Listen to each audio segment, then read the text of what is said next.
Hapa ni Kigamboni Kibada, jirani kabisa na barabara ya lami. Leo nimekuja kuwatangazia hii nyumba inauzwa kwa bei ya shilingi milioni 300 za Kitanzania.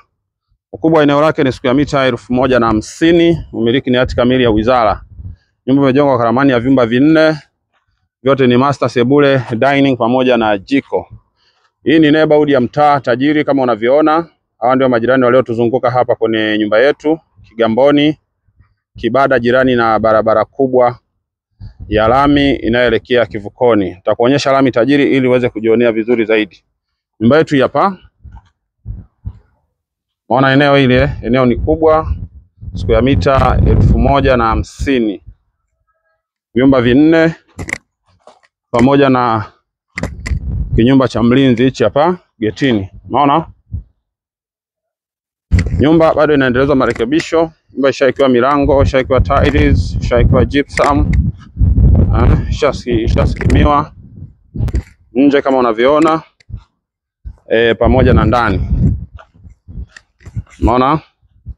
Hilo lote ni eneo lake. Unaweza kujenga nyumba nyingine 2 kama hii iliyoko hapa. Lakini pia nyumba ipo mita chache sana kutoka kwenye lami ambayo inaelekea kivukoni. Barabara ya lami hapa.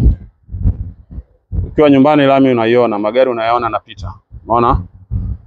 Hapo alikopita kakeri, hiyo ndio barabara ya lami. Hiyo ndio barabara yetu ya lami. Nyumba yetu ndio hii.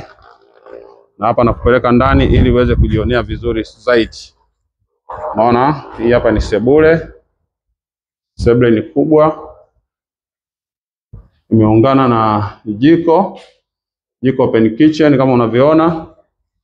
Tunaelekea kwenye vyumba. Hiki hapa ni chumba master cha kwanza. Master yake hii hapa. Chumba hichi hapa kikubwa, madirisha mawili. Tunaelekea kwenye chumba cha pili. Hiki hapa ni chumba cha pili. Master yake hii hapa. Unaona? Chumba pia ni kikubwa, madirisha mawili. Hapa tunaelekea kwenye vyumba vingine.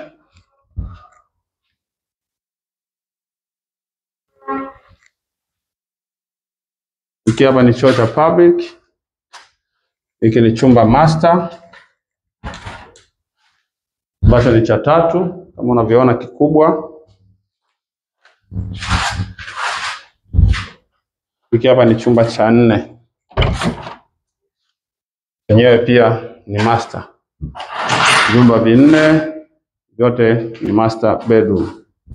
Hii ni Kigamboni Kibada, jirani na barabara ya lami inayoelekea kivukoni. Kwa hiyo nakaribisha sana. Lakini pia tajiri, kama unauza nyumba, unauza kiwanja, unauza beach plot, unauza godown, unauza yard, nipigie kupitia 0783 027994. Karibuni Kigamboni na asanteni kwa kunisikiliza.